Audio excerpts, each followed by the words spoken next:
पैसा हो तो भी प्रॉब्लम, ना हो तो भी प्रॉब्लम। बिकॉज काफी बार कमेंट सेक्शन में या फिर सब्सक्राइबर्स मुझसे पूछते हैं कि अगर हमारे पास बहुत ज्यादा लमसम पैसा आ गया तो इसे हम इन्वेस्ट कैसे करें। बोनस आ गया, कोई पॉलिसी मैच्योर हो गई, या फिर आपने कोई बैंक लूट लिया। सो अगर आपके पास कोई लमसम पैसा आ गया तो इसे इन्वेस्ट कैसे करें, क्योंकि अगर वो सारा पैसा आप एक साथ मार्केट में लगा रहे हो, so there is a risk कि आप महंगे वैल्यूएशन पे मार्केट में आ रहे हो वो सारा पैसा लेके, एंड आगे जाके अगर मार्केट गिरता है या फिर स्टेगनेंट रहता है फॉर कपल ऑफ ईयर्स, तो या तो आपका अपॉर्चुनिटी लॉस हो सकता है या फिर आपका कैपिटल लॉस हो सकता है। And that is the reason why आज के एपिसोड में हम इसी प्रॉब्लम का सॉल्यूशन डिस्कस करने वाले हैं। So let's get started. Hello guys, my name is Prateek. I hope you are doing well. And first of all, मैं आपके लिए बहुत ज्यादा खुश हूं कि आपके पास बहुत ज्यादा पैसा है जो आप इन्वेस्ट करना चाहते हो मार्केट में या फिर कोई दूसरे एसेट क्लास में। पर यहाँ पर अगर हम over a long period of time देखें, 10, 15, 20 ईयर्स के टाइम ड्यूरेशन में देखें, तो सबसे ज्यादा रिटर्न्स हमें दिए स्टॉक मार्केट ने, इक्विटी ने। And that is the reason why आज के एपिसोड में मैं डिस्कस करूंगा दैट अगर आपके पास एक बड़ा पैसा लमसम आया तो उसे आप कैसे स्टॉक मार्केट में इन्वेस्ट कर सकते हो, ना कि कोई अदर एसेट क्लास में। हम वो भी डिस्कस करेंगे कि अदर एसेट क्लास में कब इन्वेस्ट करना है, पर मेजर फोकस हमारा रहेगा स्टॉक मार्केट में कैसे आप लमसम पैसा इन्वेस्ट कर सकते हो। नाउ उससे पहले I just want to let you know that I am not a certified financial advisor. So जो भी बातें मैं इस चैनल पे करता हूँ that is my personal experience, या फिर मेरे पास अगर वो पैसा आता है, अगर मैं इन्वेस्ट करना चाहता हूँ, या फिर मैं अगर कोई credit card, insurance, mutual fund, stocks लेता हूँ, तो मैं क्यों ले रहा हूँ एंड किस थॉट प्रोसेस के साथ ले रहा हूँ, ये सारी चीजें मैं अपने एक्सपीरियंस से आप सबके साथ डिस्कस करता हूँ। And personal finance is called as personal finance because it is personal. So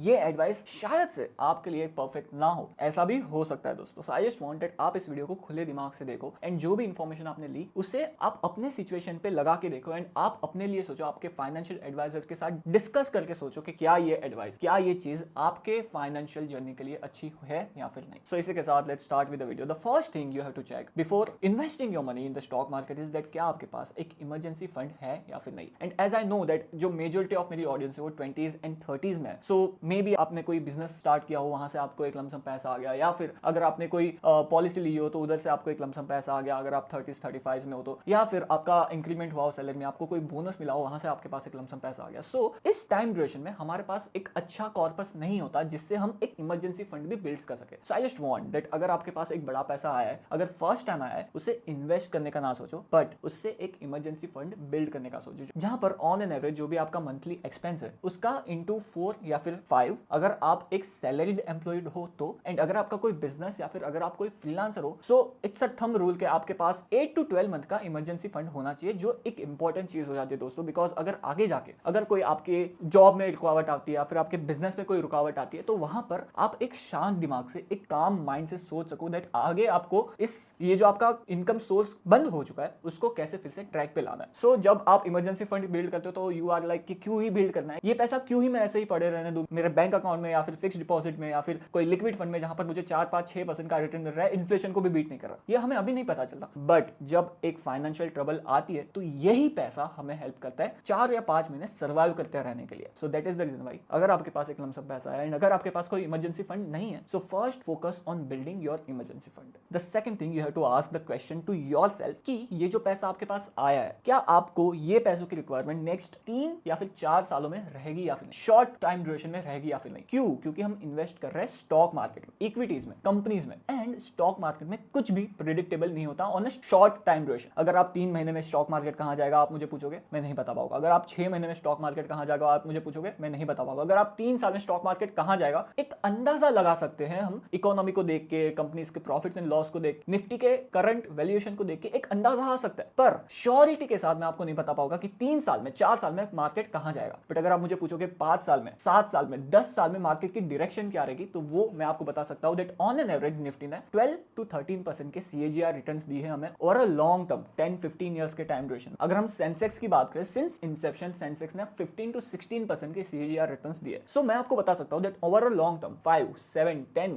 15 years में आप सिमिलर काइंड ऑफ रिटर्न्स 12 से 15% के बीच के रिटर्न्स आप एक्सपेक्ट कर सकते हो। And that is the reason why अगर आपको वो पैसों की रिक्वायरमेंट शॉर्ट टर्म में पड़ने वाली है, सो प्लीज प्लीज प्लीज उसे आप इक्विटीज में मत डालो, आप उसे अपने बैंक अकाउंट में रखो, आप उसे कोई डेट फंड में इन्वेस्ट कर दो, जो एक शॉर्ट टाइम ड्यूरेशन का डेट फंड हो, जो 6, 7, 10, 8, 12 महीने के डिबेंचर्स में इन्वेस्ट करता हो, ऐसे कोई डेट फंड में रखो जो सेफ भी हो। क्योंकि ऑन अ शॉर्ट टर्म हमें सेफ्टी पे ज्यादा फोकस करना है, क्योंकि अगर आप अपना पैसा 1 साल, 2 साल, 3 साल के लिए इन्वेस्ट करना चाहते हो, सो सेफ्टी कम्स फर्स्ट। बट अगर आप अपना पैसा लॉन्ग टर्म इन्वेस्ट करना चाहते हो तो growth come first. So this is the second thing guys, short term में इक्विटीज में इन्वेस्ट नहीं करना। अगर 5 साल से ऊपर का आपका टाइम होराइजन है तो ही वो पैसा आप इक्विटीज में लेके आओ, स्टॉक मार्केट में लेके आओ। एंड अगर आपको एक एपिसोड चाहिए जहां पर शॉर्ट टर्म में अगर आपको लमसम पैसा इन्वेस्ट करना है तो कहां इन्वेस्ट करें, let me know in the comment section below. मैं आगे एक वीडियो शॉर्ट टाइम ड्यूरेशन में कहां पे आप इन्वेस्ट कर सकते हो लमसम पैसा, उसके लिए भी लेके आऊंगा। सो ये दो चीज आपकी सॉर्ट हो गई। नाउ मूविंग फॉरवर्ड, जिस चीज का आपको इंतजार था दैट कैसे इन्वेस्ट करें वो बता दे। सो यहाँ पर आपको एक क्वेश्चन आपको पूछना है दैट आप किस तरह के इन्वेस्टर हो। क्या आप नो नथिंग इन्वेस्टर हो जिसको पड़ी ही नहीं है स्टॉक मार्केट कहां जा रहा है, कैसे जा रहा है, क्या कर रहा है, आपको बस अपना पैसा इन्वेस्ट करना है, आप इंटरेस्टेड भी नहीं हो स्टॉक मार्केट के लिए जानने के। ये पहला तरह का इन्वेस्टर हो गया आप। या फिर आप नो समथिंग इन्वेस्टर हो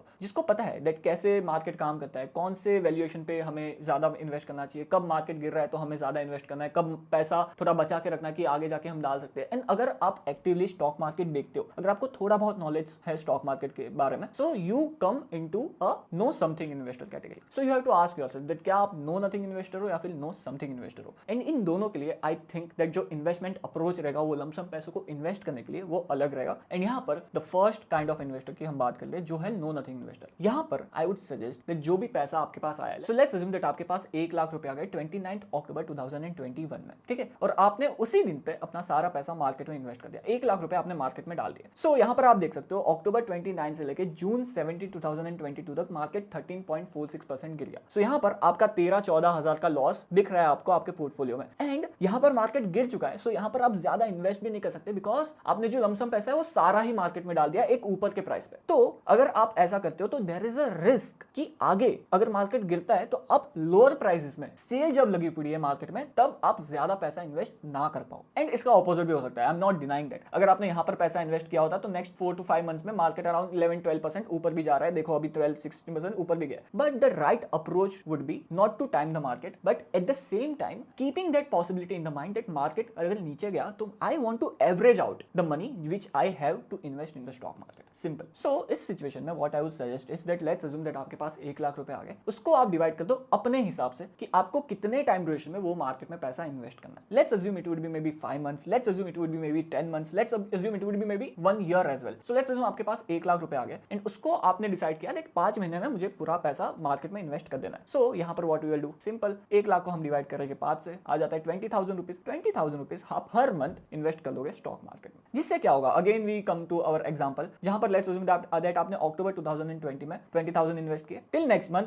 मार्केट अप्रोक्सीमेटली 1% बढ़ गया, तो आपने फिर दूसरा जो अपना इन्वेस्टमेंट है वो 20,000 रुपीज 1% ऊपर में मार्केट में इन्वेस्ट कर दिया। फिर अगर हम नेक्स्ट मंथ में जाए, सो मार्केट अप्रोक्सीमेटली गिर गया है 2% के आसपास। सो आपका पैसा 2% नीचे जब मार्केट है वहां पर और 20,000 आपके इन्वेस्ट हो गए। अगर आप और आगे जाओ तो नेक्स्ट मंथ में मार्केट अप्रोक्सीमेटली फिर से वही लेवल पे आ गया जो लेवल पे मार्केट था, तो फिर से आपका 20,000 उसी लेवल पे इन्वेस्ट हो गया। And then here comes a good part, जहां पर अगर हम और आगे जाए तो फरवरी में मार्केट 3% गिर गया। फिर अगर हम और आगे जाए मार्च में मार्केट और 7% गिर गया। तो यहां पर आपका पैसा इन सारे लेवल्स पे एवरेज आउट होकर इन्वेस्ट हो रहा है, और इस टाइम ड्यूरेशन को आप जितना ज्यादा एवरेज आउट करोगे उतना ज्यादा आपके लिए अच्छा है। सो अगर आप नो नथिंग इन्वेस्टर, आपको नहीं पता दैट मार्केट कैसे काम करता है, कब मार्केट में इन्वेस्ट करना है, कब मार्केट से एग्जिट लेना है एंड एवरीथिंग, अगर आप स्टॉक मार्केट से दूर रहते हो, so just divide your money into 5, 10 maybe a year और maybe a year and half के ड्यूरेशन में उसको डिवाइड करके हर एक महीने आपके लमसम कॉर्पस में से वो पैसा मार्केट में इन्वेस्ट करते जाओ। Simple sober investing which works good most of the time. Now here comes the second kind of investor जो है नो समथिंग इन्वेस्टर। एंड इनके लिए थोड़ा सा जो ये इक्वेशन है वो थोड़ा सा कॉम्प्लिकेट हो जाता है, जहां पर अगर मैं आपकी जगह पे रहता, मैं मार्केट में एक्टिवली पार्टिसिपेटेड हूं, मैं कंपनीज में इन्वेस्ट करता हूं, म्यूचुअल फंड में इन्वेस्ट करता हूं, and I am an active investor in the stock market. So अगर मैं आपकी जगह पे रहता तो क्या करता, अगर मेरे पास एक लमसम पैसा आया, मैं उसको डिवाइड कर देता 50-50 में। सो 50,000 के दो ग्रुप बन गए। नाउ ये जो पहला 50,000 है उसको,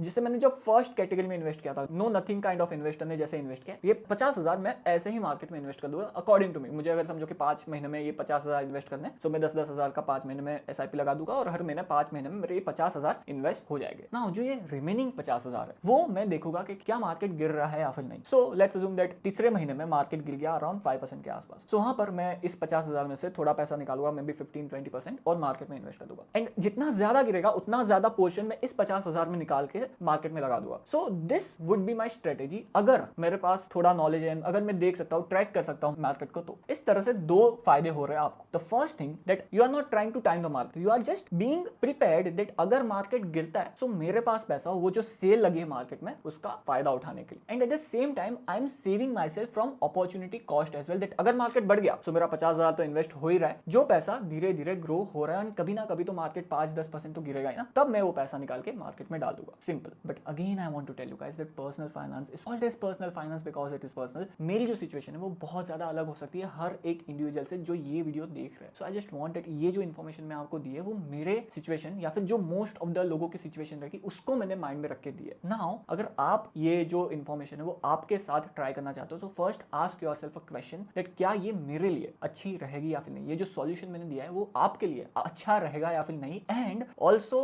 अगर आपको जरूरत पड़े आप अपने फाइनेंशियल एडवाइजर को भी पूछो, उसके साथ डिस्कस करो and then only take any decision with your money. And maybe इसमें आपकी हेल्प कर सकता हूँ लेट्स टॉक मनी के न्यू सेगमेंट के थ्रू, जहां पर अगर आपको फीचर होना है there is a link, form की एक लिंक है जो आप भर सकते हो and you can be feature in let's talk money, जहां पर हम आपके फाइनेंसेस डिस्कस करेंगे, आपकी जो पर्सनल स्टोरी है वो डिस्कस करेंगे एंड उसके साथ एक सॉल्यूशन देंगे दैट आप अपने फाइनेंसेस के साथ क्या कर सकते हो उसे फिक्स करने के लिए। So this is what you can do as well. So on that note thank you for watching this episode. देखते रहो प्रतीक चौहान फाइनेंस को, मिलते हैं नेक्स्ट एपिसोड में, तब तक के लिए गुड बाय।